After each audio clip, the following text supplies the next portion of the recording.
The goal of a manipulator or those who use dark psychology is to figure out how to control you so they can further exploit you. They want total mind control. How manipulators use dark psychology. Dark psychology and manipulation. Hi, my name is Renee Mija. I'm a musician and a sociologist. I graduated from the top school in the country in sociology. I also have 4 other related degrees to behavioral science. And so I'm here to share my knowledge with you, to help you, so you can move forward if you've dealt with these kind of relationships, and also so you can recognize them and spot them out so you don't get tied into one.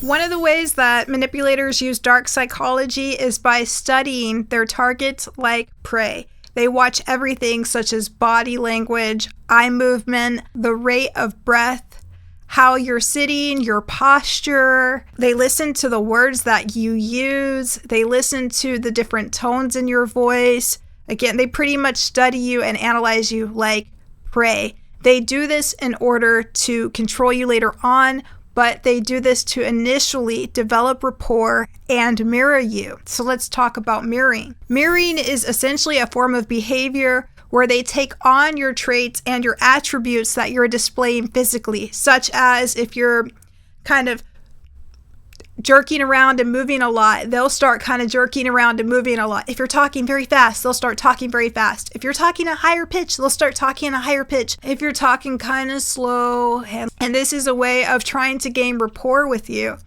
So now let's talk about rapport. Rapport is a natural thing. It's a positive thing. Typically, when people are enjoying each other's company or getting to know each other, they will essentially try to develop a rapport. That's getting to know each other. There might be some mirroring involved, but typically this is unconscious. So, for example, if we're both sitting in a room together and we both have our legs crossed, and I uncross my legs, you might uncross your legs unconsciously, not because you're trying to manipulate me, but because that's a natural thing that humans do when they get in sync. So there have been many studies done on this, but for example, if you ever look at a crowd of people in an auditorium, you can tell who's friends by if they're mirroring each other's body language. So a lot of times if one guy is sitting back like this, his other friends will be sitting back in a similar fashion. Again, not because they're trying to mirror him on purpose, consciously, but because that's one of the things that humans do when they're in rapport with each other. However, when you're talking about dark manipulators or people who use dark psychology, they do this on purpose to gain a fake form of rapport with you. So some of these techniques are used in what's called NLP. A person who is a manipulator who's using dark psychology will use these techniques such as mirroring you and gaining rapport, or what I call artificial rapport. And it's basically designed to control you, to convince you that we're just alike, we're friends, we've known each other a long time. Because if they're very well skilled, they can actually use these techniques to mirror you in a way that your best friend would or somebody you trust does, in order to convince you and convey the idea that you guys are just alike and you can trust them and you can count on them. So these are the first 2 main ways that manipulators use dark psychology. The goal of a manipulator or someone that uses dark psychology is to figure out ways to control you. These techniques are often used in persuasion, in coercion, and also in criminal activity or things such as pickup artistry. They're used in a variety of ways to essentially exploit people's natural way of being. Another example of that would be a person using dark psychology might do things such as mirroring you by using the same body language, by listening to your speech patterns and sort of mimicking those, by mimicking your movements, by copying your forms of behavior. They might even try to dress like you. And they combine that with rapport techniques such as smiling, nodding,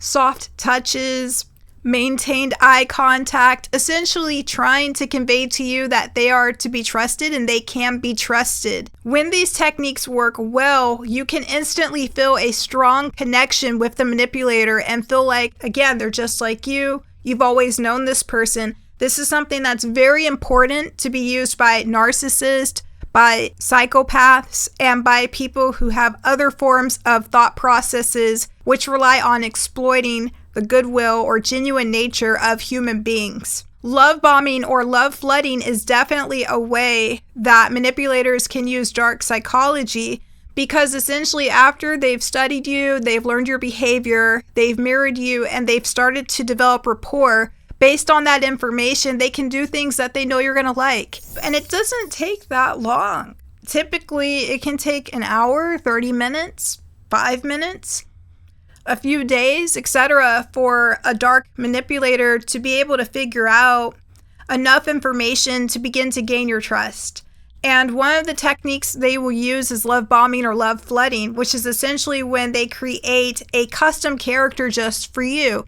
So for example, let's say you're on a date with a narcissist or a psychopath and you have 2 small children, and you tell them that you're looking for a father or mother for your children.